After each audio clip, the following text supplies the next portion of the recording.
Guys सबसे पहले आपकी प्रतियोगी परीक्षाओं में यह क्वेश्चन पूछा जाता है इस टॉपिक से कि भैया हाथी पांव रोग एक प्रकार की बीमारी है। तो गाइज आपको पहला पॉइंट लिखना है कि भैया ये एक प्रोटोजोनल डिसीज है। प्रोटोजोनल डिसीज है। इसका मतलब क्या है? इसका मतलब यह है दोस्तों कि हाथी पांव रोग प्रोटोजोआ से होने वाली एक बीमारी है। आपसे क्वेश्चन पूछा जा सकता है कि भैया हाथी पांव रोग निम्न में से किस प्रकार की बीमारी है। आपके ऑप्शंस हो सकते हैं कि भैया ये अनुवांशिक रोग है, या फिर दोस्तों जीवाणु जनित रोग है, या फिर विषाणु जनित रोग है, या फिर दोस्तों कवक जनित रोग है। तो दोस्तों इन सब में से आपको राइट आंसर देना है कि भैया ये प्रोटोजोनल डिसीज है, यानी कि प्रोटोजोआ से होने वाली बीमारी। हाय, मैं हूं रवि। स्वागत है आपका अपना यूट्यूब चैनल साइंस गुरु रवि में। गाइज जैसा कि आपने थंबनेल और टाइटल में देखा, आज की इस वीडियो में हम बात करने वाले हैं फाइलेरियोसिस रोग के बारे में। गाइज फाइलेरियोसिस रोग को एक अन्य नाम से भी जाना जाता है, वो है दोस्तों एलिफेंटिएसिस रोग। गाइज इस रोग को हिंदी में कहा जाता है हाथी पांव रोग। गाइज ये प्रोटोजोनल डिसीज है। लगातार हम 2 दिनों से प्रोटोजोआ से होने वाले रोग पढ़ रहे हैं। गाइज नंबर 1 पर हमने जो रोग पढ़ा था वो पढ़ा था मलेरिया। कौन सा पढ़ा था दोस्तों? मलेरिया। और दूसरा पढ़ा था दोस्तों हमने African sleeping sickness. African sleeping sickness. Guys अगर आपने ये दोनों प्रोटोजोआ से होने वाले रोग अगर नहीं पढ़े हैं तो आपको नीचे लिंक डिस्क्रिप्शन में मिल जाएंगे, आप जाकर चेकआउट कर सकते हैं। गाइज ये वीडियो सभी प्रतियोगी परीक्षाओं के लिए उपयोगी है। आपको इस वीडियो में वही क्वेश्चन बताए जाएंगे, वही जानकारी दी जाएगी जो आपकी प्रतियोगी परीक्षाओं के पॉइंट ऑफ व्यू से बहुत ही ज्यादा इंपॉर्टेंट है। गाइज हमारी जो तीसरी बीमारी है जो प्रोटोजोआ से होती है वो है फाइलेरियोसिस। जैसा कि मैंने शुरुआत में कहा कि फाइलेरियोसिस रोग को एक अन्य नाम से भी जाना जाता है, वो है दोस्तों एलिफेंटिएसिस। एलिफेंटिएसिस डिसीज। गाइज इस रोग को हिंदी में हाथी पांव रोग कहा जाता है। हाथी पांव रोग कहते हैं। गाइज सबसे पहले आपकी प्रतियोगी परीक्षाओं में यह क्वेश्चन पूछा जाता है इस टॉपिक से कि भैया हाथी पांव रोग एक प्रकार की बीमारी है। तो गाइज आपको पहला पॉइंट लिखना है कि भैया ये एक प्रोटोजोनल डिसीज है। प्रोटोजोनल डिसीज है। इसका मतलब क्या है? इसका मतलब यह है दोस्तों कि हाथी पांव रोग प्रोटोजोआ से होने वाली एक बीमारी है। आपसे क्वेश्चन पूछा जा सकता है कि भैया हाथी पांव रोग निम्न में से किस प्रकार की बीमारी है। आपके ऑप्शंस हो सकते हैं कि भैया ये अनुवांशिक रोग है, या फिर दोस्तों जीवाणु जनित रोग है, या फिर विषाणु जनित रोग है, या फिर दोस्तों कवक जनित रोग है। तो दोस्तों इन सब में से आपको राइट आंसर देना है कि भैया ये प्रोटोजोनल डिसीज है, यानी कि प्रोटोजोआ से होने वाली बीमारी है। तो दोस्तों पहला पॉइंट आपके एग्जाम के पॉइंट ऑफ व्यू से बहुत ही ज्यादा इंपॉर्टेंट है, स्टार लगा लेना। बात क्लियर है? अब बात ये आती है कि भैया ये प्रोटोजोआ से होने वाली बीमारी है, तो भैया उस प्रोटोजोआ का नाम क्या है जिससे ये बीमारी फैलती है? तो गाइज उस प्रोटोजोआ का नाम है वुचरेरिया ब्रोनकाप्टी। वुचरेरिया ब्रोनकाप्टी। इस प्रोटोजोआ से दोस्तों ये बीमारी होती है।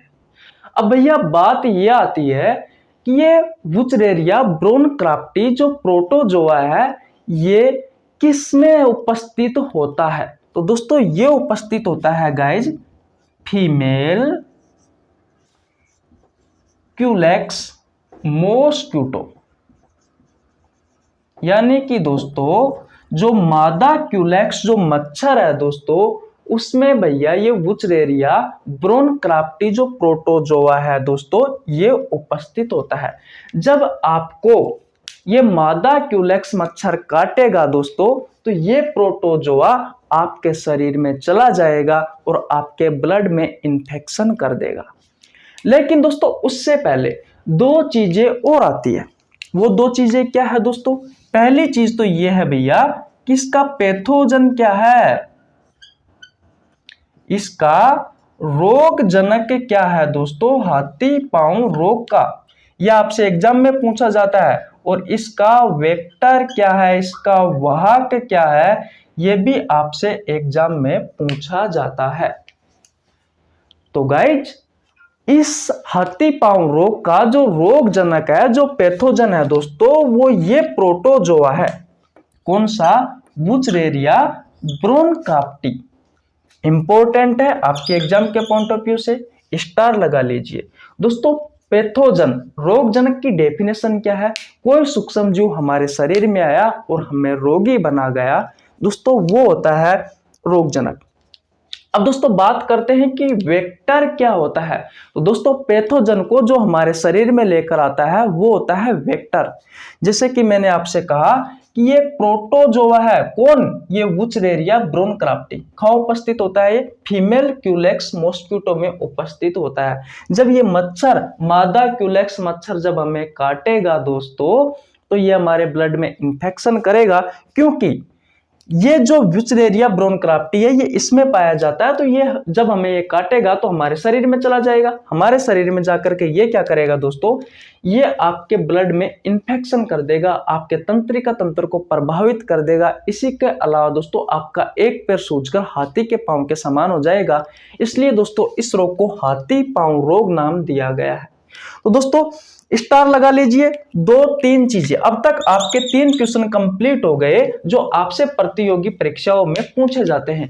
पहला क्वेश्चन दोस्तों, हाथी पांव रोग एक प्रोटोजोनल डिसीज है। दूसरा क्वेश्चन ये है कि हाथी पांव रोग का जो रोग जनक है, जो पैथोजन है, वो वुचरेरिया ब्रोनकार्प्टी है।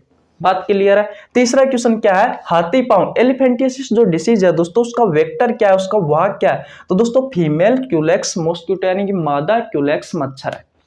3 बात कंप्लीट हो गई आपकी। 3 क्वेश्चन आपके कंप्लीट हो गए या नहीं हुए?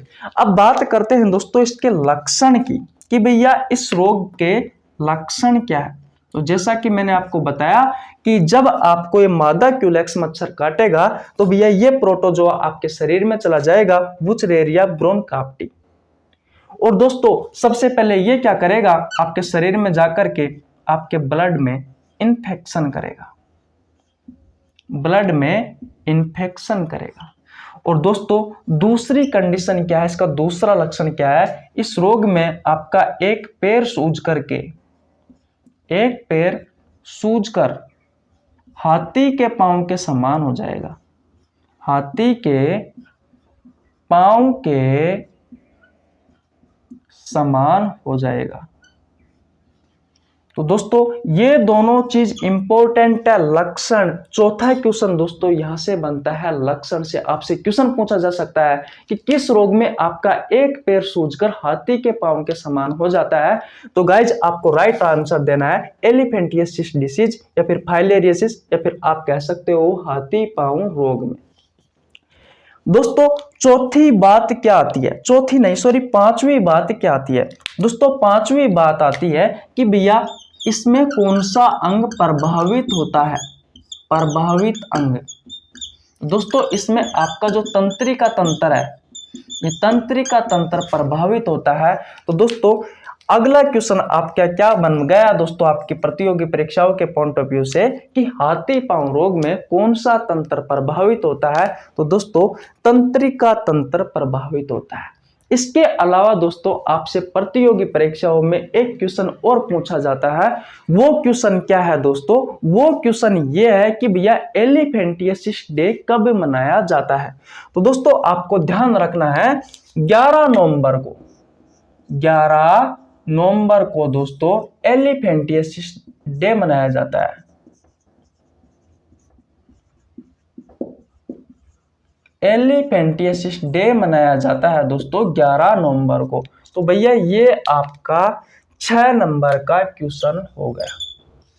स्क्रीनशॉट नहीं लिया है तो स्क्रीनशॉट ले लीजिए दोस्तों। एक बार मैं आपको फिर रिवीजन करवा देता हूं। आपका पहला क्वेश्चन जो निकल के आता है वो ये क्वेश्चन निकल के आता है कि एलिफेंटियासिस डिसीज एक प्रकार का रोग है, यानी कि एक प्रकार का डिसीज है। गाइज ये एक प्रोटोजोनल डिसीज है, यानी कि प्रोटोजोआ से होने वाली एक बीमारी है। दूसरा क्वेश्चन ये आता है दोस्तों कि एलिफेंटियासिस डिसीज है, उसका पैथोजन क्या है, तो वुचरेरिया ब्रोनकार्प्टी है। बात क्लियर है। तीसरा क्वेश्चन ये आता है दोस्तों कि हाथी पांव रोग का वाहक क्या है, तो दोस्तों फीमेल क्यूलेक्स मच्छर इसका वाहक है। अगला क्वेश्चन ये निकल कर आता है दोस्तों कि किस रोग में एक पैर सूजकर हाथी के पांव के समान हो जाता है, तो भैया हाथी पांव रोग में, यानी कि एलिफेंटियासिस डिसीज में आपका एक पैर सूज करके हाथी के पांव के समान हो जाता है। अगला क्वेश्चन ये निकल के आता है दोस्तों कि हाथी पांव रोग में कौन सा तंत्र प्रभावित होता है, तो दोस्तों तंत्रिका तंत्र प्रभावित होता है। इसके अलावा दोस्तों एक क्वेश्चन और निकल के आता है कि एलिफेंटियासिस डे कब मनाया जाता है, तो गाइज 11 नवंबर को मनाया जाता है। गाइज मैं गारंटी के साथ वादा करता हूं अगर आपने 6-7 क्वेश्चन रट लिए तो इस टॉपिक से, इस एलिफेंटियासिस डिसीज से, इस फाइलेरियोसिस रोग से एक भी क्वेश्चन आपकी प्रतियोगी परीक्षाओं में बाहर नहीं जाएगा। ये मैं गारंटी के साथ वादा करता हूं।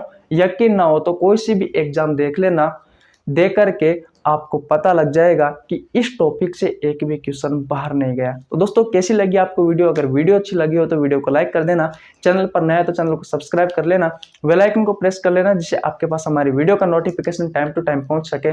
मिलते हैं किसी नेक्स्ट वीडियो में, तब तक के लिए जय हिंद जय भारत।